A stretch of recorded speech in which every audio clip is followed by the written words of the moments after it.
rejoining. So Chesamad base, a little bit outstanding from the earlier Gemara, where we were talking about Kichokli Yisrael Mishpat Lelokei Yaakov. We used that posuk. We were talking about the Yom Tov, which is hidden. If you remember Rosh Hashanah, the only Yom Tov where there is, obviously because it's a new moon, by definition. So we were using, we utilized that posuk last week.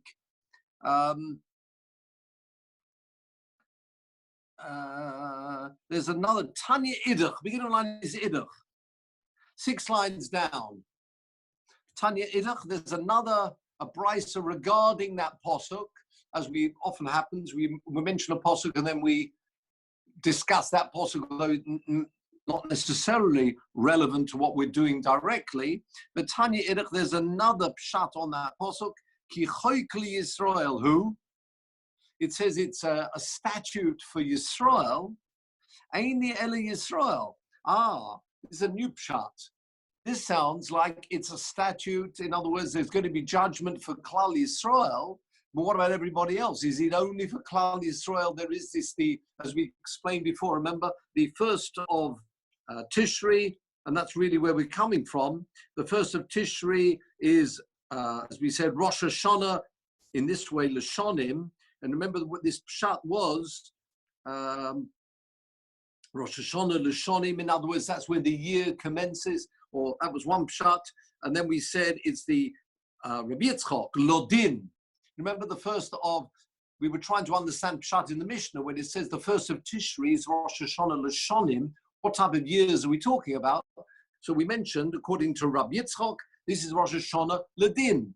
And we said, we brought the posuk, so now we're I say, clarifying or understanding this posuk again, and it says, Ki choykli Yisrael hu, it is a statute for Yisrael, sounds like a statute judgment for Yisrael, and then we ask the question, does that mean only for Yisrael? Says the Gemara, no. Have you got the beginning of the line, the Yisrael, Elo the Yisrael? How do we know it's judgment for everyone? For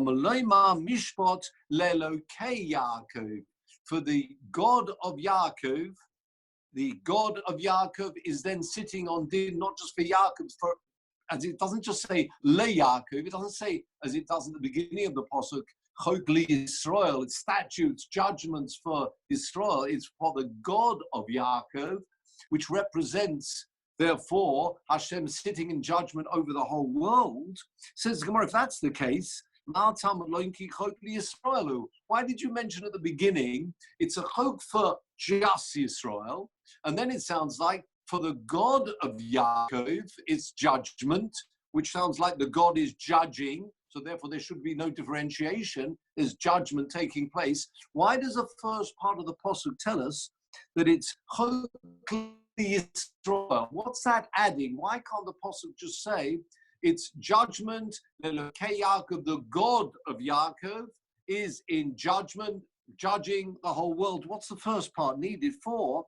Says the Gemara, very interesting Gemara here. Malamed she Yisrael nichnosim techila ladin. They are judged first. Could the Rav Chisda, as Rav Chisda learned, the Omer Rav Chisda. Actually, this Gemara comes up later too. Gemara Avodah Zarah. Melech v'tzibor, melech nichnas techila. A king and a tzibor, a congregation. The king would be nichnas first ladin. Interesting. Have a look at the Rashi, 4 lines down. Melech v'tzibor, Kesha HaKadosh Baruch Hu don oisom, Melech nichnas techila. And that's why it says, Ki chokli Yisrael first, and then Mishpat lelokim. For the God of Yaakov, it's the God is judging the world, but Yisrael comes first. Says the Gemara, why? Melech, have you got the beginning of the line? Nichnas techila. Dodin. Shenema, in fact, we bring a posuk for this. This posuk comes from Elohim. Mishpat avdoi u mishpat amoy. This is Shlomo HaMelech talking about. He's talking about the judgment. This is when the construction of the Beis HaMikdash was complete. We have this wonderful pasuk where the pasuk we mentioned actually on Yom Tov, on Sukkot, where we say, "V'schananti lifnei Hashem, kroivim Hashem lakeinu yomam v'loila, la'asot mishpat avdoi mishpat am Yisrael d'vayom b'yoma." Talking about the judgment. This is the place we're appealing to God, who judges, and it says there, mishpat avdo, the judgment of his servant, meaning Shlomo himself, and mishpat amai, the judgment of his people. And what we're saying there is, therefore, Shlomo and Klal Yisrael, they're appealing, they're being mishanem to Hashem, who judges Avdoi and his people. But it says it in that order. It doesn't just say Mishpat Amai, but it sounds like the king comes first from that pasuk. Have a look at Rashi. Mishpat Avdoi. Rashi tells me where this is from. It's Shlomo Ka'omalei. This is Shlomo HaMelech saying, that's why we are beseeching you, Hashem, who judges Avdoi, his servant, that's himself, and the people, the tzibur as well. But again, you've got this, the king mentioned first, and then the people. Says the Gemara, why is this? Why is the king coming first when you're talking about judgment taking place? Why should the king come first? Very interesting Gemara. Almost like looking at it from two sides. Ma tama, if you want to, lav oirach ara lemeikem malka ivroi. It wouldn't be fitting, or oirach means the way of the world. Good to see you, Sam. Not quite sure where you are, but anyway, yeah, but wonderful view there. It's lav oirach ara lemeikem malka ivroi, for the king to be outside, waiting. The king should be judged first. That's one way of looking at it, whatever that means, we'll see in a moment. The Iboy Sema, or Mikame first, Mikame delefosh haroin af, before the anger is too much if the tzibur went first. Interesting, have a look at Rashi. The leifosh haroin af, if leifosh, it's too much. Bishvil avoinas tzibur. And the way, unfortunately, we seem to be looking at this is it's coming from two sides. The king, it's not right that the king should come in second because he needs to be judged first. This is looking at, if you like, on the positive way, because he needs to be positioning himself and for the tzibur as the leader, explaining the situation, appealing first on behalf of the tzibur. It wouldn't be right he would come second. He should be appealing first on behalf of the tzibur.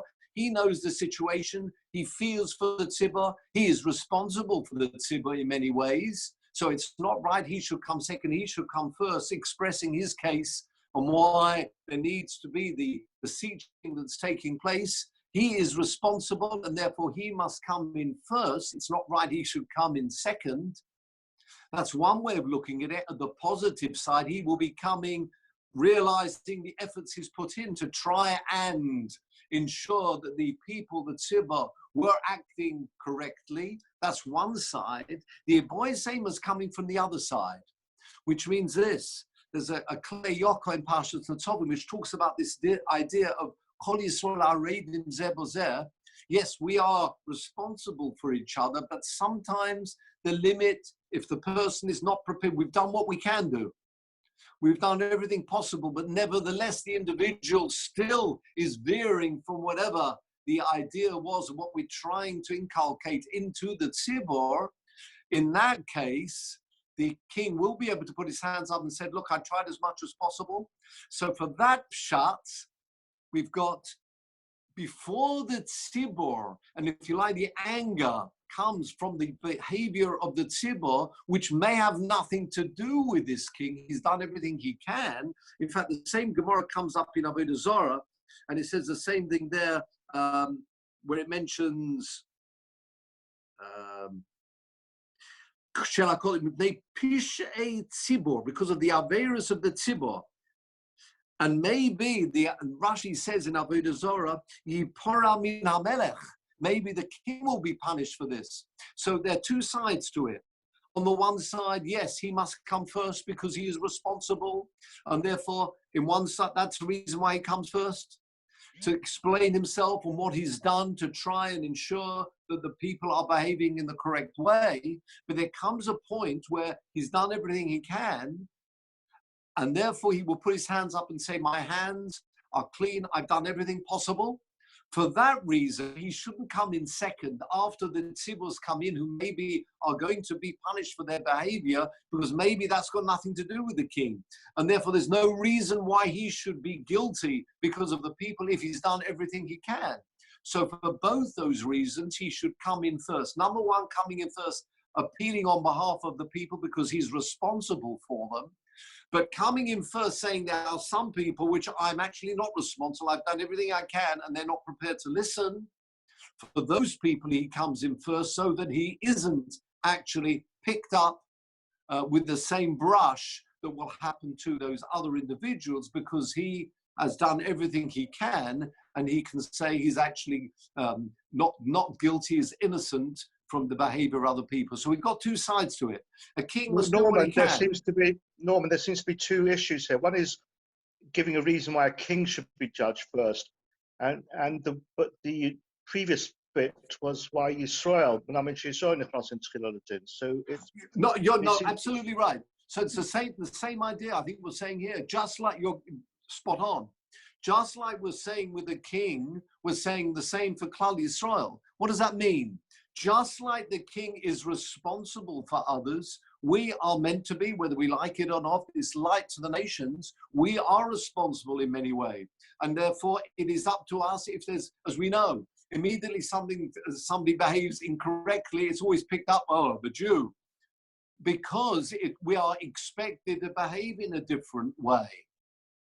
And therefore, on the one hand, yes, we must go first in as much as what did we try and do to ensure that the world was a better place?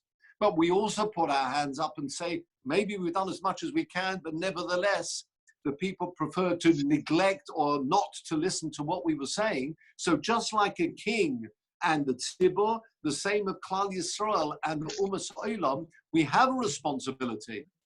But it goes so far, we cannot expect to be judged for everything that they do if indeed they're not prepared to take any lessons from what we're trying to put out. So yeah, good point. It's exactly the same way there. We are comparing it to the king and the people. We are Klal Yisrael, and we had the same idea last week that you mentioned about Eretz Yisrael and the rest of the world, where everything coming from Eretz Yisrael. Remember the Kedusha emanating from Eretz Yisrael, the same from Klal Yisrael, and the same you say the king and his people. So with that, we finish off the first of Tishri Lashonim, and we now move back to our Mishnah. I hope that was all right, Mervin.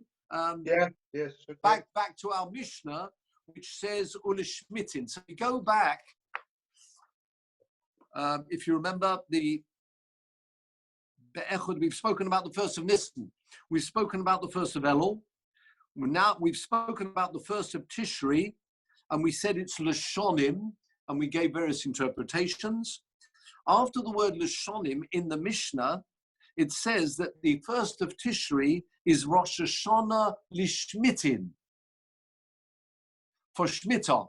The Shemitah starts on the first of Tishri. You might have said, well, agricultural, maybe the actual Shemitah year begins on the first of Nisan. We found other things starting on the first of Nisan, maybe other months. However, the Mishnah says that it's the first of Tishri for Shemitah years as well. Okay, says the Gemara, Minolom.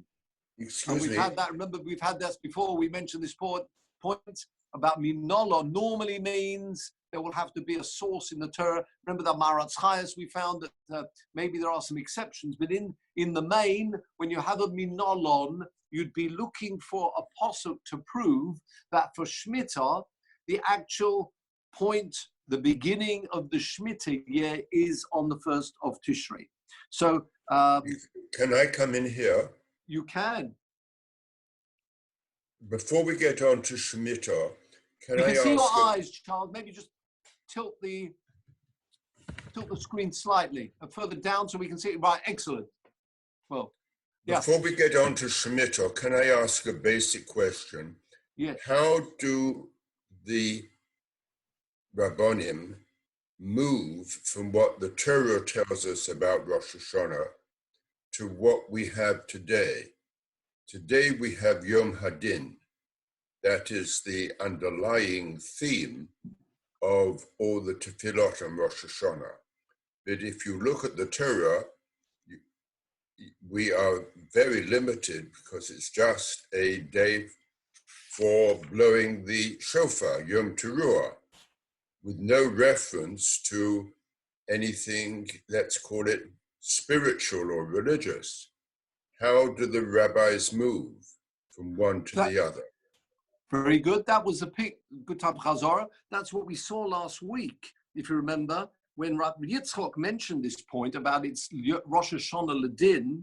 We actually found a posuk because if you remember, it says, Meireshis Hashana ad Achris Shana, meaning there's a year.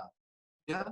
And then we found the same wording mentioned, Tiku b'chodesh shofar, pa keser liyom chagenu, ki choy kli Yisrael hu, mishpat le'elokei Yaakov. That was a Gemara before, where we saw that we know that there's a year, right? There's a year for judgment, because it says, the Eine Hashem Elokecha meireshis hashana bad achris shana. Hashem is, if you like, looking and deciding from one point to another point, in 1 year to another year. The question is, which months are we talking about once we know there is this judgment? So for that, we brought a posuk, Tiku b'chodesh shofar, ba'keser liyom chagenu, blow this shofar. It's the Yom Tov where the moon is covered, which is Rosh Hashanah, the only Yom Tov. And after that, it says, Ki choy kli Yisrael hu mishpat le'elokei Yaakov. That's exactly what we're talking about here. It's the day of judgment based. Interesting. Your very good point. The judgment point is not from a posuk in the Torah. The judgment comes from this posuk in Tehillim. And right. I know we've said before, although it's from Tehillim and other places in Nach, it doesn't matter. You can have limudim coming from Tehillim or other places in Nach. It's, I wouldn't say preferable. Many instances we'll find a Gezerah Shavit in the Torah, but you can find that, and here's a very good example, where you're linking up lessons from in the Torah to Tanakh. And there's an example there where we have this, I say, Nevuah Ruach HaKodesh of the Tehillim, which is telling us that the day of judgment actually is on Rosh Hashanah. Which you're quite right, Charles. We do not have that specified. It's almost as if it's hidden. You know, it's this Ba'keser Liyom Chagenu. I know it's, as far as the moon's concerned, it's a hidden moon because it's the new year. It's also almost hidden from knowledge. It's only available if you would have these links from Tanakh. So, you know, asking anyone else who might be familiar with the Old Testament, they would not know that this was the Rosh Hashanah Ledin, but only for the Klal Yisrael who have this link, I say, with Tanakh, especially written in, you know, obviously the Lashon HaKodesh and the linking up, so that we can see, in answer to your question, that it actually is the Rosh Hashanah. But you're right, there's no limud in the Torah itself. But that's part of Torah Shebichsav, Torah Shebal Peh, traditions that we learn all these different things, which maybe are not specifically mentioned in the Torah. You know, there are lots of examples like that. For example, in Mochros HaShabbos, the day after Shabbos, you should be counting the Omer. So, in fact, you've got the Sadducees who would have said, well, it's the day after Shabbos, where we learn, and there are lots of lessons why we learn that actually that Shabbos means Yom Tov. Why is it written as Shabbos? There are Gemaras about that. So you do need this, the Torah Shebichsav, together with Torah Shebal Peh, to be able to understand really what's going on in the Torah. I hope that that answers your question. But so now... The pasuk in Devarim, yes, actually doesn't imply that there is a separate, the din is an annual cycle. It seems like it's a daily cycle or continuous cycle. So it's Hashem Elokecha Dorish Oto Tamid. Oh yeah, It's not. yeah, It's every day that the rather you're than very that I'm not just pushing you off here. The Gemara will talk about this. There's this continual judgment, and exactly that's going to be picked up. And then we also do find Mereshis Hashana about Achris Shana. What is going on? The Gemara will pick that up. Not for today, I'm afraid. When the Gemara actually deals with the din, where in fact there are two types of judgments. There's the big judgment going right across the year, and there's the daily judgments too, and the Gemara will discuss that. So yeah, that's a good point. But we're talking about the big judgment, which is going from year to year. But yeah, that will not be neglected. Later on in the Gemara, quite some way to go, I'm afraid, where the Gemara will pick that up. I think it's probably around Tes Vov, Tes Zayin, where the Mishnah picks it up. But yes, you've got that Ba'aba Prokim Daf Tes Zayin, where the Mishnah picks up about 4 times in the year where the world is judged. And the Gemara is going to say, what do you mean? I thought it's only Rosh Hashanah. And so there are lots of the Gemara there on Daf Tes Zayin Amud Aleph, and that follows through to the Amud Beis as well.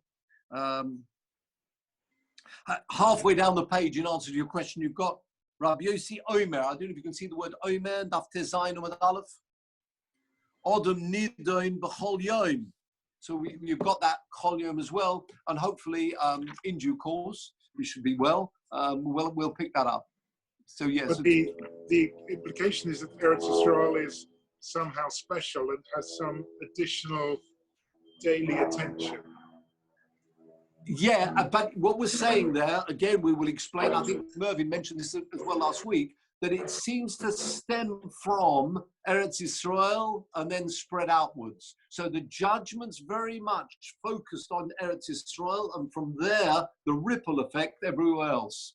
But the focus, linked of course now as we are, just a few days away from Tisha B'Av, the centrality of Yerushalayim and the Beis HaMikdash, and everything's stemming and moving away from there. Mamish, like I say, the ripple effect. And just like the judgment starts off there and moves out, but that is the focal point, the focal point of all our tefillos, because that's at the place of the Shekhinah, as we explained, coming up, as I say, to Tisha B'Av. There's going to be more of that when we talk about Tekah B'Shofar.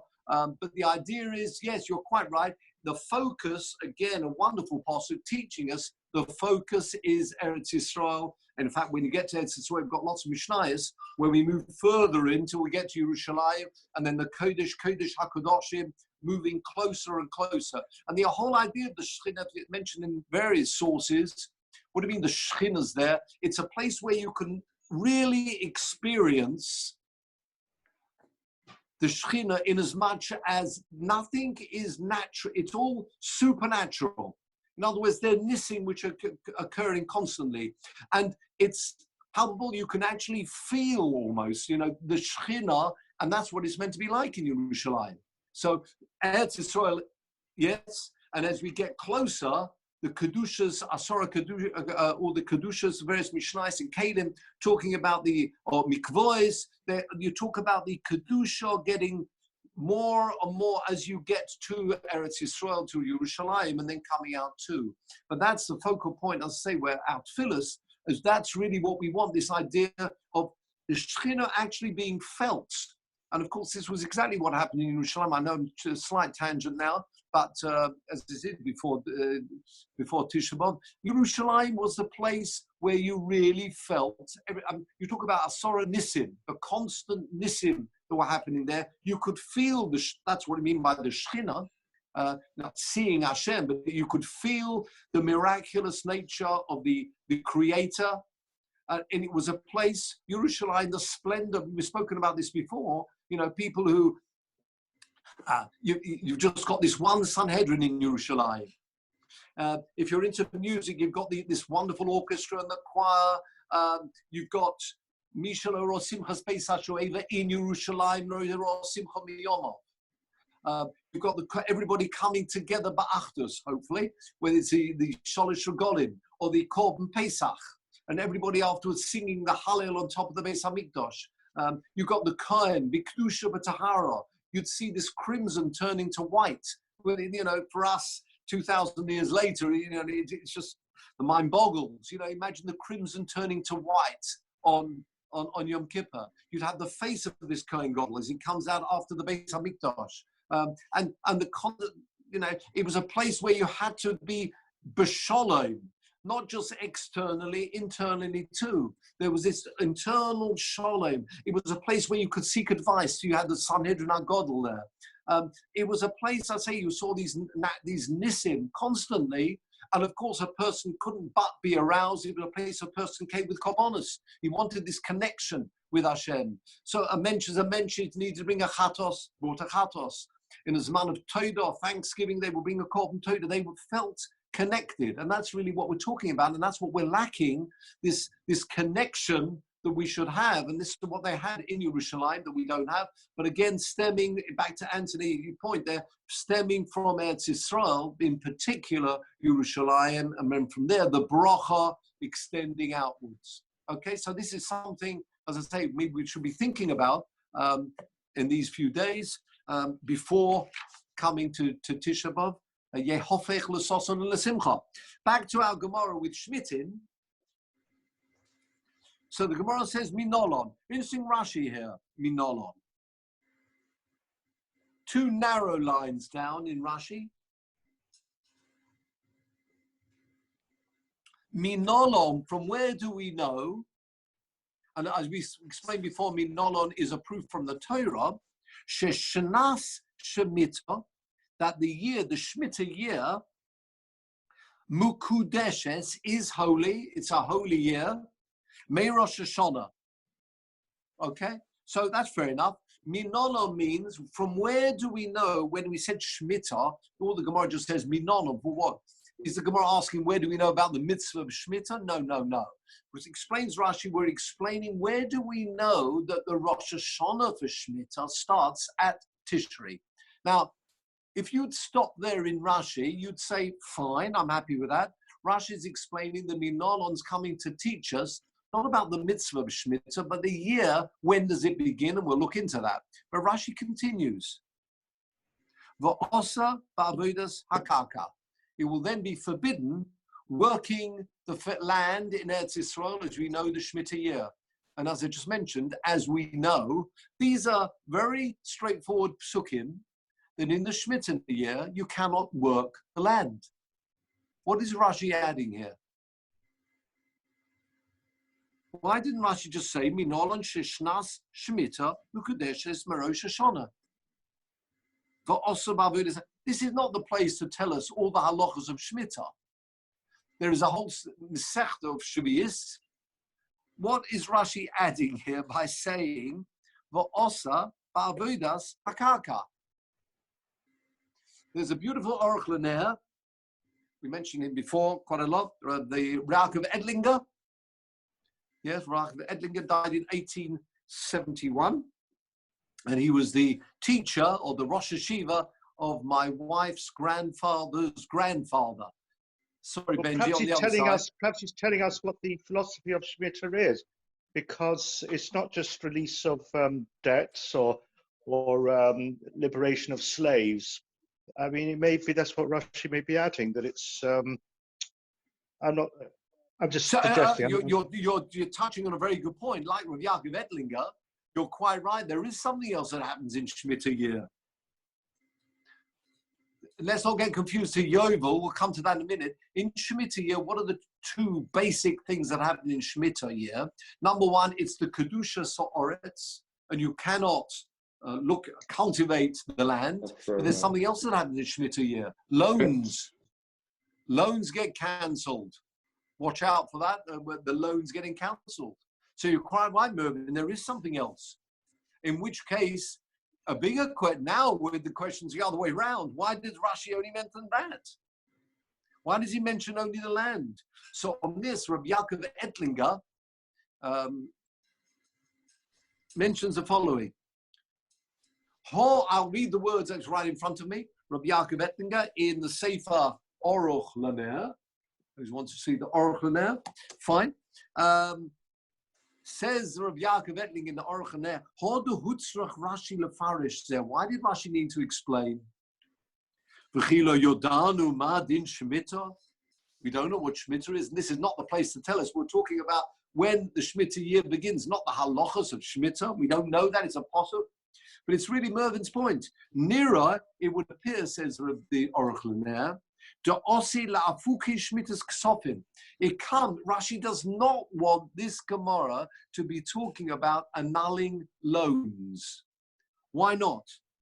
Says, listen to this, the le'inyan zeh lo toli ba'ascholas shmita ki im besofa. That's the end of the year. We're talking about the new year. It's not. For loans, it's the end of the Shemitah, which will allow the loans. Da'ain Shemitah mishamet ela b'sofai. It's the end of the year. The Gemara will learn that out. It says Miketz Sheva Shonim, the end of. So it's very beautiful now. Rashi is specifically telling us this Gemara is talking about cultivating the land. That's when the Kedusha comes in at Rosh Hashanah, which we're going to focus on and find a posuk in a moment.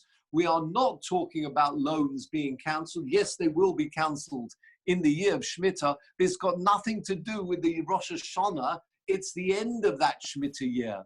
So if we're talking about the beginning of the Shemitah year, when does the beginning of the Shemitah year come in? When's it effective for the land? That is only talking about land. It's not talking about loans. So a beautiful diuk in Rashi, but also Ba'avodas HaKarka from now on. But loans, you've still got a year to worry about your loans, ensuring that loans are repaid before the deadline that the loans will be cancelled. But that's a separate point, a nice diuk in Rashi. Okay, on we go. So Minolon, where do we learn this from? That the year commences for this Kedusha. And again, that's very nice, Rashi's mentioning Kedusha, because loans being annulled is nothing to do with Kedusha. It's just at the end of the Shemitah year, loans are annulled. Whereas the Kedusha, which applies to the land, means you cannot till, you cannot cultivate the land. So it's all to do with Kedusha. Back to the Gemara, Minolon, beginning of the line. Dichsiv, there's a pasuk. Uvashono Hashvius. And in the 7th year, and this is a pasuk in Vayikra, Parshas Bahar, Uvashono Hashvius, Shenas Shabosoin Yihile Oretz. Okay, Shenas Shabosoin, it's a year of rest. And that's where the pasuk says very clearly, Sod Cholo Sizra, you cannot sow, you cannot Karmucholo Sizmar, whether it's wine, whatever the crops are, you cannot cultivate, look after the land in any way. So that's the first pasuk. Okay, it says Uvashono Hashavius. V'goma shono shono mitishri. Here we've got a Gezerah Shava. What's this Gezerah Shava? The Gezerah Shava, that word shona, to another occasion where it's talking about Rosh Hashanah being the first of Tishri. Which was that? The Chsiv Mereshis Hashana. Wow, so that focuses very much, Charles, on the pasuk I mentioned before from last week. Do you remember Mereshis Hashana Ve'ad Achris Shana tells us there's a judgment from year to year. It's wonderful. A links to B links to C. If you remember, we said there's a yearly judgment, and we said, when is that judgment? So we brought the pasuk in Tehillim, which tells us, when is this mishpat le'elokei Yaakov? That's happening on the Yom Tov, which falls on Rosh Hashanah. That's the Shana. So we have now a link to this word Shana. When it talks about Meireshis Hashana v'ad Achris Shana, it means Tishri, because we know the judgments are on Tishri because of the posuk in Tehillim. Right, with me? So this word Shana means Tishri. We've now got a Gezerah Shava linking that word Uvashono Hashvius. That word Shana Shavius links across Have a look at the Gemara here. Dichsiv Meireshis Hashana. So we links across this Hashana to the other Shana, which tells me that the year that we're talking about, this special year where the land is sanctified, is talking about Tishri. That's the beginning of it. Says the Gemara, just 1 minute. And we've had this Gemara as well. There's another Shana in the Torah. The Ligma Shana Minisan. There's another Shana. We can often do this. Remember, we're trying to find an anchor for this word Shana to do with Shemitah. And the Gemara says, we've got another one. We have got another posuk. Where is that? Have you got a beginning of line Dichsiv? Rishon hu lochem lechodshei hashana. This will be the first. And remember, we said lechodshei hashana. We mentioned this, I think, just a couple of daf earlier. You remember daf Zayin Omad Aleph? We mentioned this at the bottom. Do you remember we were learning there about this idea of shkolim? You take the half shekel, and once a year you have this collection of the tax of the half shekel, which is used for the korbanos. And there we also had lechodshei hashana. Actually, it was today's laning. Zois olas chodesh b'chodshei lechodshei hashana. Some extra words there. That extra words not needed. And we said there it links that there are certain months which you need something new about them. The coins which are brought start from, and there we linked that shana to Rishon hu lochem lechodshei hashana of the shana beginning when they left Mitzrayim. That was Chodesh Nisan, right? So we've got lechodshei hashana when we're in Parshas Bo, which is referring to Nisan. So that's our Shana. Why don't you take this anchor from Shana here that we're dealing with Shemitah to the Nisan Shana rather than the Tishri Shana? You with me? Again, we've got Shana here, Bashana Hashvius. We've got Shana where it says here, Mereshis Hashana, and that was Tishri. Why don't we go to next line of the Gemara? Dichsiv Rishon hu lochem lechodshei hashana. Answers the Gemara, and it'll fit in perfectly to that Gemara we had when we were dealing with a half shekel. Says the Gemara, Donin, which much better to have this Gezerah Shava and judge the Gezerah Shava, Shana she'eni mochadoshim. If you have the word Shana by itself, Mishana she'eni mochadoshim. Sorry. Donin Shana she'eni mochadoshim, Mishana she'eni mochadoshim. Next line. It's good if you're linking two words, they should be spot on the same. So Shana to Shana, as opposed to Donin Shana she'eni mochadoshim, Mishana she'yeshi mochadoshim. Don't go from this Shana, which is on its own, to a place where it says lechodshei hashana, months of the year. That word, the year, is linked to the word months of the year. So you with me? If we've got a Gezerah Shava, it's better to go from Shana to Shana rather than Shana to Chodshei Hashana. So let me just explain again. Our case in Shemitah says the words, as we've got here, Shana Shavir, the seventh year. It doesn't say months of the year, it just says the year, the seventh year. We've got another year where it says Mereshis Hashana. That's talking about Tishri. Remember, the judgment takes place on the 1st of Tishri. Much better to link up that. We will leave over Lechodshei Hashana, dealing with Nisan, and in fact, we do use it for something else, as we used it in Daf Zayin Omad Aleph, right at the base there, where we learn from there, from today's laning, Lechodshei Hashana, where we got another Lechodshei Hashana there, and that will teach us that when it comes to the half shekel, that we're linking up Chodshei Hashana to Chodshei Hashana. Over there in Daf Zayin, we asked, why did we link the half shekel to the Chodshei Hashana rather than Shana? And there we gave the answer on the other side, saying it's much better to link Chodshei Hashana to Chodshei Hashana, similar words, months of the year. And here we're saying it's much better to link Shana to Shana. So it's wonderful. So we've linked everything beautifully. Chodshei Hashana to Chodshei Hashana tells us for the half shekel that's taken in Nisan.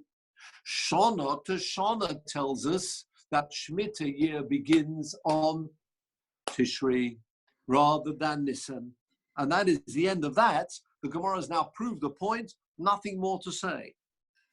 Says the Gemara, we're now on, that's one of the shortest we've had. Back to our Mishnah. Wonderful. So we've now been through, we're going through the Rosh Hashanah, the first of Tishri, and it is the Rosh Hashanah for various things. We've mentioned Shonim, we mentioned judgment, we've mentioned now Shemitah, and the next item mentioned in the Mishnah is Yovel. It's also the first year, it's the beginning of, I might have thought maybe Yovel is different to Shemitah. Now, what happens on Yovel? Yovel, of course, the Jubilee year, Yovel, Jubilee, used, of course, in English, Jubilee, but for Jubilee, as far as the Torah is concerned, means 50 years. Although I think in English you talk about a silver Jubilee, as we remember. The word Jubilee, you can see it coming from Yovel. Yovel with a yud, that's the word Jubilee. And therefore, the Jubilee, as we know, you've got 7 groups of 7. We've just mentioned Shemitah. You have 7 groups of 7, 49. The 50th year is then the Jubilee. The Torah tells us that will be the Jubilee year. When does it start? We'll come to that in a minute. Whether this is a fascinating point, again, that's not for this week, that Jubilee year, does it do a double job? What I mean by that is this.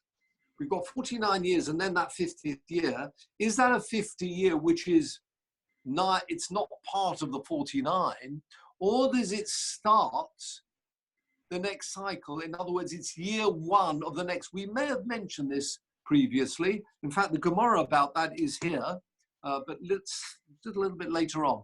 But at the moment, we're focusing on this Jubilee year. What's special about the Jubilee year? Well, number 1, the crops. It's like another Shemitah year, and we're going to be talking about that. What else happens, especially in Jubilee year? The servants go free. Yeah? You've got an Eved Ivri after 7 years. Remember, if he wants to stay longer, he can stay longer, but there is a limit up to the Jubilee year, then he's free and that's it. And he's sent away with a wonderful package, not a retirement package, but a freedom package when he finishes work, quite literally. The Gemara talks about the package he gets. Okay, there's something else particular about Jubilee year. Land goes back to its original owner. What do I mean by original owner? As we know, when they went into Eretz Yisrael, through Yehoshua, the land was divided up amongst all the different tribes, the different shvatim. What happens if you sell land? You could do so. Nothing wrong with selling land if you want to, but you have no right, they have no power to sell land other than a leasehold. You cannot sell land freehold because at the end of 49 years, the land will come back to its original owner. So the land comes back to the original owner, the person goes back home, even if he was a servant. And on top of that, it's also actually a year of Kedusha for the land. So Gemara picks up Yovel, says the Gemara, just 1 minute. Have you got it? Beginning line is Be'echad B'Tishri. Just over halfway down the page, Tav Ches on the base, says the Gemara, you're telling me that it's the first of Tishri. So here's another example. Be'echad B'Tishri. Who? Yovelos B'Yud B'Tishri. Who? Here another one of those examples. Some people may have heard me mention before, remember? It's intonation and pronunciation and punctuation, which are the 3 big ones you need to know when you're learning Gemara. Here we're going to use the intonation, crucial. What's intonation? And a typical, I think it's very much a Yiddish idea. You can say things in so many different ways. and we won't go through the various jokes we've had on this, but here is a typical example. That Be'echod B'Tishri Hu should be read Be'echod B'Tishri Hu. Are you telling me it's the 1st of Tishri, Yovel? Be'yud B'Tishri Hu. It's on the 10th. You with me? It's not a statement, it's a question. Is it really the 1st of Tishri? In fact, Yovel does not begin on the 1st of Tishri. It begins on the 10th of Tishri. Really? Because we got a posuk. The posuk says, another posuk over there dealing with Yovel. B'yom HaKippurim ta'aviru shofar. On the day of Yom Kippur, you blow the shofar, and then you've got all the freedom, the land, everything happening. I've got the posuk here. The posuk says, here we are, 7 groups of 7. And then you'll have on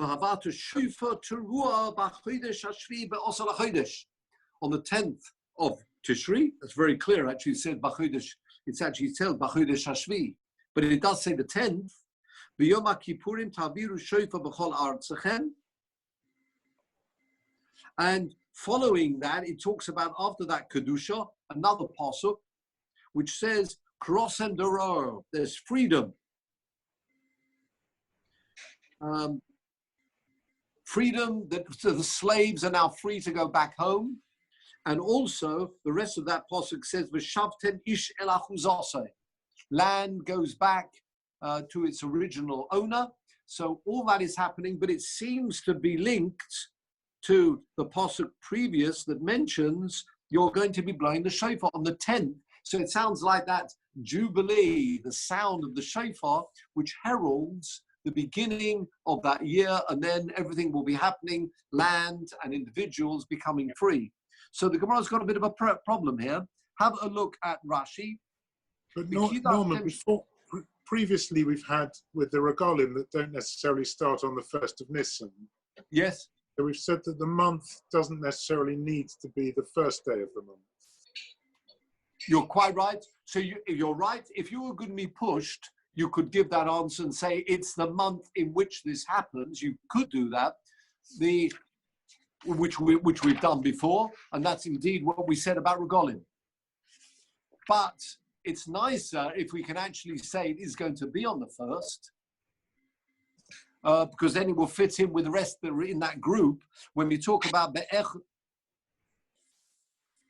B'Tishri Rosh Hashanah L'Shonim, which is the 1st of Tishri, Shemitah, the 1st of Tishri, it would be nice if it followed suit, but you're quite right. Like we mentioned before, the regalim, the idea of regalim, you're quite spot on, because with the kings, remember, it was the 1st of Nisan, but regalim means it's the month in which it falls. In fact, then you ended up the 15th being the Rosh Hashanah. You could do that and say it was the 10th. Could do. But let's have a look what the Gemara prefers to answer it very straightforwardly and the normal Pashut understanding of the Mishnah. And says the Gemara, have a look at the Rashi. The Kidashtem Shnasa Chamish. No, I don't think we've done that yet, have we? No, we haven't done that yet. Let's pick up the Gemara. Homani. Got the beginning of the line, Homani. Who is the author of our Mishnah? To avoid Anthony's problem by explaining it in the way we did before, we can say very straightforwardly, our Mishnah actually is the 1st of Tishri. How do you do that? It could be Rabbi Shmuel ben Moshe, Rabbi Yochanan ben Beroka. It would follow the view of Rabbi Shmuel, the son of Rabbi Yochanan ben Beroka. Wonderful Gemara. To Sanya, we got a brisa. The pasuk says, "Mikidashtem," you should sanctify. Eis shnas hachamishim shana. We mentioned this before. Here we are. Yeah, this is the pasuk also there in the same. After having mentioning the sounding of the shofar, it says you will sanctify this chamishim shana, eis hachamishim shana. This 50th year will be sanctified. Says the Gemara, Ma Talmud loima. What is this coming to teach us? Have a look at Rashi here. This is the Rashi talking about before. V'kidashtem, you should sanctify the 50th year. What's he coming to teach us? That normally means those words are unnecessary at first glance. Mikivan sha'oma, we don't need to do the GCSEs for this, but once it mentions Sheva Shabso Shonim, 7 groups of 7, I think we could work that out for ourselves. And then it says, Va'avata shofar teruah, the words missing, B'chodesh Hashvi, you'll be blowing then, immediately afterwards, Yodea Anishi Shnas HaChamishim. If having completed 7 sevens, 49, the next time you hit the first, or actually the 10th of Tishri, you're going to be blowing the shofar. Why does it add the word the 50th year? Yeah, you don't need those 2 words. Something special in addition to what's actually mentioned in the pasuk. Have a back to the Gemara. End of the first wide line of the Gemara. So Ma Talmud Lema, Lefi Shenema, because the pasuk says B'Yom Kippurim, you're going to blow the shofar on Yom Kippur. Yochel lo tahei miskadeshes elam Yom Kippur va'elech. Exactly this point, I might have thought that in fact the Kedusha comes in, you blow the shofar, heralds this new holy year, the Jubilee year. Talmud Loima, no. V'kidashtem es shnas hachamishim. That whole year, and we explained before that about Shemitah years going from Rosh Hashanah to Rosh Hashanah, V'kidashtem es hachamishim, that 50th year, it's not just from Yom Kippur. We're bringing this early from that Rosh Hashanah date. Melamed shemiskadeshes v'holeches mitchilosa. It starts from the very beginning of the year. In which case, now we got a problem. I thought the pasuk says you blow the shofar on Yom Kippur. In fact, there's a very fascinating, that Yom Kippur, I know it's every 50 years, it's got the same halachas like blowing the shofar, and not so much blowing the shofar, the same tefillas as we do on Rosh Hashanah. Very interesting, that's a time when you blow the shofar, it's not Rosh Hashanah, but you are commanded to blow the shofar on that 10th of Tishri. But nevertheless, the Kedusha of the Yovel starts those days earlier on the 1st of Tishri. Well, make your mind up. What's happening on the 1st? What's happening on the 10th? Listen to this Gemara, beautiful Gemara. Omer, so 1 minute, stop there. Now we understand, Anthony, that our Mishnah that mentioned the 1st of Tishri is the beginning of the Yovel year. That's true. It is the 1st, but there's something special that happens on the 10th. Look at this. Omer Rabbi Shmuel Benoi, next line. Benoi shel Rabbi Yochanan ben Beroka. Wonderful, fascinating Gemara. May Rosh Hashanah ad Yom Kippurim. We've just said that on Rosh Hashanah, the new year commences. And what happens? The Kedusha of the Yovel starts on Rosh Hashanah. What about the freedom of the servants? May Rosh Hashanah ad Yom Kippurim lo hoyu avodim niftorim leboteim. They weren't yet free to go home. Interesting. So the Kedushas Ha'oretz, which means cultivating the land, and that's, remember, you're going to have there 1 Shemitah followed by a Yovel. You with me? You've got, remember, 7 to 49, so you've got a Shemitah year.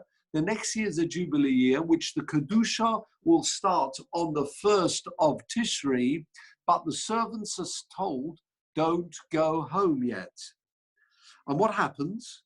Below, next line, below mishtabdim la'adoneim. They are not working. What are they doing? The Kedusha's coming on the 1st of Tishri. The shofar hasn't been sounded, so they're not going home yet. What are they doing for those 10 years? Wonderful. This introduction. And a lot of people compare this introduction, this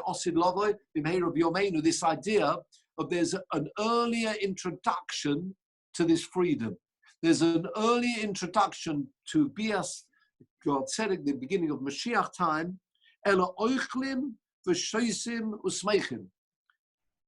and And that's really where those words come from. If you ever find anywhere, what's the source from eat, drink, and be merry? Taken from this Gemara, moved elsewhere, I'm afraid. But they're ochlin b'sheisim usmeichim, eating, drinking, and being merry. Who's hosting them? Their original master, their master until today. He is hosting, he's paying for the expenses. Wonderful Lashon here. With like crowns on their heads. They are treated as kings. Wonderful. That's what they're doing at the expense of their master. It's a wonderful introduction, as we said before. It's a real boost. They are going to go free, but before that, the masters, they're all happy together with them. They're paying, perhaps they're not so happy, but they're paying the expenses and they're looking after them, giving them a build-up. After all, they could have been servants for many years. They're now leaving. They're giving them a build-up as they move on from the status of being a servant to becoming free. Next slide. Norman, don't we use this this analogy is given also midrashically for Olam Haba, isn't it? Absolutely, absolutely. Abdushem Baroshem means crowns. Absolutely, we talk about it on Pesach as well as Seder night. This idea of the crowns at their head, on their heads. You're absolutely right. The Olam Haba. You talk about the neshamas in Olam Haba. Atroshem Baroshem. So which is the makar? Where's the makar? Is it from here or from what's the makar for this? For that? No, there are other sources for that. But you can see the same idea. We talk here about crowns on the head. I'm sorry? So the wording is exactly the same. Exactly the same. This idea of being like regal and treated, nobility, this idea with crowns on their head, that's exactly how they're treated. And similar those neshamis and Olam HaEmes treated in this way. And what happens? When Yom Kippur comes of that year, amazing. After all, on the one hand, it's Yom Kippur, but there's something else taking place. Toku Bezdin b'shofar is interesting. This is not every shul or every place blowing a shofar as you would do on Rosh Hashanah. This is the Bezdin blowing the shofar. Niftru avodim levoteim. Then they are free. They would go back home. Presumably they'd stay till after Yom Tov or Yom Kippur. And continues the Gemara, the sodos chizreis lebaleim. And the fields will go back too. And that's the view of, Rabbi Shmuel, the son of Rabbi Yochanan ben Beroka. So our Mishnah is very good. Our Mishnah, which says it actually commences on the first, it does. The Kedusha starts on the first. And on the 10th, something else is happening. That's when the freedom really takes place and they go home. That is only the view of Rabbi Shmuel. The Chachomim disagree and say everything starts at Yom Kippur. If everything starts at Yom Kippur, you cannot say that the Yovel year starts on the 1st of Tishrei. So what about our Mishnah? That's not our Mishnah. Although, Anthony, you're quite right. You could say our Mishnah would say that yes, it's something that happens during this month, but they say that everything begins on the 10th of Tishrei. Yeah? If everything begins on the 10th of Tishrei, what do you do with those extra words? Remember, how do we learn that something commenced on the 1st of Tishrei? Because it said it's the year after 49. That's the 50th year. So we explained, oh yes, from the beginning of that year, it will be Yovel. If you're not utilizing that because you're saying everything begins on the 10th, what are you using those words for? Let's just finish this off if we can. Rabbanon, shonim ato makadish, vi ato makadish chodoshim. Very interesting principle. And we don't paskin like this, and that could be why we prefer the first view. He is of the opinion that when it says, vikidashtem es shenas hachamishim shana, it's year, listen, it's very interesting. Years you are Makadish. He is of the opinion you are not Makadish the months. Bezdin, or you'd see yes, then of course they'd have to spot the new moon, but you would not say, I'm sanctifying this month, as we do say, Mekudesh, Mekudesh, they have to actually sanctify it. This is of the opinion that years you sanctify, but not months. That's why we've got those extra words to say, V'kidashtem shenas, it's years you sanctify, but do not sanctify months. We are of the opinion, the Gemara much later on, where we do sanctify every single month. And when the Eidim come, the witnesses come, they do say, Mekudesh, they sanctify the months. Like we make Kiddush on Shabbos, they make Kiddush every single month. And therefore clearly would follow the first view, which means that if we're saying that, we're therefore saying the word Shnas HaChamishim is saying it is sanctified from the beginning of that year. Remember, you've got the two halachas. The first of the year brings in the Kedusha as far as the land is concerned. But then you've got this in between those 10 days until you get to the final Jubilee, which is the sounding of the shofar. At that point, then all the shofar, the people, the shofar sounded, people are free, the land goes back to its original owner. And it's very interesting, as you mentioned, this idea, the two parts, the blowing the shofar, which reminds us, especially now, approaching now as we're into Av, the idea of Tekah b'shofar, Tekah b'shofar Gadol. So it's not just that shofar, and it's very similar. This idea of blowing the shofar, that was shofar for freedom for individuals, land going back. We are looking forward to that Tekah b'shofar Gadol, l'chei ruseinu, a different type of freedom. That freedom means freedom from the anxiety, the worries, and everything else that takes place for Olam Hazeh at the moment. Having a world the way it's meant to be, with, as we say, looking forward to this Geula, this redemption, the world, a place which Hashem created. So therefore it should be a place working, clockwork. Let's not be concerned with illnesses. Let's not be concerned with parnasa troubles, other tzores. It will be a place Tekah b'shofar Gadol l'chei ruseinu b'sonis, the kabeitz gathering together, going back to Eretz Yisrael. Not that we'll be banned from going to Eretz Yisrael because we can't get there at the moment, but we'll all be joining and coming to Eretz Yisrael. But in particular, Tekah b'shofar the sonic the kabeitz mi arba kamfus, everybody gathered together, and of course with this wonderful achdus. So it's interesting, this comparison, beautiful that we're just learning this today, this comparison to Tekah b'shofar, which maybe over these few days we can perhaps, an extra bit of concentration, this Tekah b'shofar Gadol l'chei ruseinu, this is what we're looking forward to. And don't forget, always going back together, ba'achdus. Today, of course, is the Yortzeit of, don't all shout at once. Michael's got there first. You'll have to go on off mute, sir. You're on mute. Aaron Hanavi. Aaron Cohen. Well done, sir. Aaron Cohen, spot on. We've got a few kind in here, but yeah, thank you very much. Aaron, it's as we've mentioned before on several occasions, it's the only Yortzeit mentioned in Tanakh, not just the Torah. It's the only Yortzeit mentioned in the whole of Tanakh, the first of Tishri. And of course, wonderful, this idea of the only Yortzeit to be mentioned, and of course, what does Aaron represent?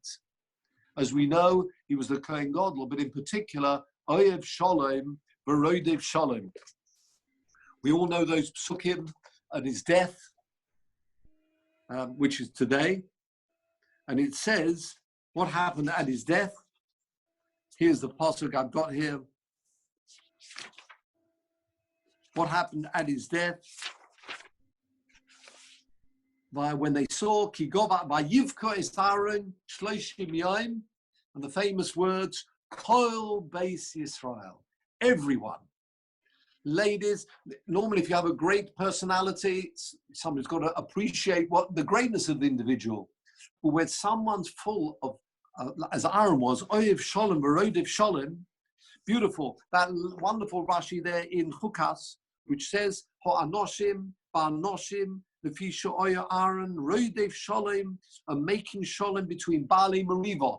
Any arguments? He was the man making the Shalom. And therefore you have Kol Beis Yisrael. Everybody was wailing and grieving over the fact that Aaron had left them because he was the man making Shalom. And of course, Punkt today, as we approach the month of Av, and say before Tisha B'Av, this idea of Shalom, which is important, very important, crucial. Oyev Shalom, we're looking about this idea of Shalom. Imein Shalom Ein Klum, we saw various psukim, and perhaps again this focus on the one talking about the Kar b'Shofar Godol L'Cheirusenu. We're looking forward, and perhaps a little more emphasis of that. But of course, how do we get to this Kar b'Shofar? It doesn't just happen. Yes, it does just happen, but there are things we've got to do. Maybe we should be focusing Bein Odom L'Chavero, as we just saw here, Aaron's death, the only Yortzeit, just before Tisha B'Av. Maybe, if we can work closely with various individuals, ensuring that there is Shalom, Bein Ish Le'ishtoi, Bein Odom L'Chavero, literally, and making sure that, we can not be too concerned over these few days, if getting upset from individuals, swallow it, as you'd say, particularly over these days. That's been Odom HaChavera. That's really what we want to counter the destruction of the Beis Hamikdash, this Achdus in Klal Yisrael, and then we can look forward to the Kar b'Shofar, but not just being Odom HaChavera, being Odom HaMokim. And every person knows where, every individual. People say, where all these things are happening when we haven't got a Novi to tell us what we should be doing right. We don't need a Novi to tell us what we're doing right. We just need a little bit of silence, go out somewhere, a bit of silence. Every person can think for themselves, in which area can I improve? Bein Odom L'Chavera. We spoke about Bein Odom L'Chavera, Bein Odom L'Mokum too. Every particular mitzvah, whatever particular mitzvah happens to be, every individual, and it may be a different rule for one person than another. Maybe we don't need just one global. We need to be perfecting X. Every person knows a particular weakness. Let's try and improve on something.